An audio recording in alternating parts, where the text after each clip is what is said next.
सुश्री भक्ति प्रदीप कुलकर्णी।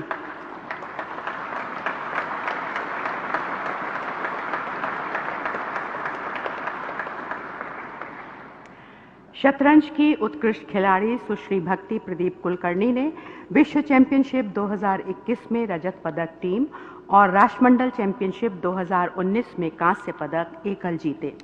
सुश्री भक्ति प्रदीप कुलकर्णी को शतरंज में उनकी उत्कृष्ट उपलब्धियों को मान्यता प्रदान करते हुए वर्ष 2022 के लिए अर्जुन पुरस्कार से सम्मानित किया जाता है। सुश्री भक्ति प्रदीप कुलकर्णी।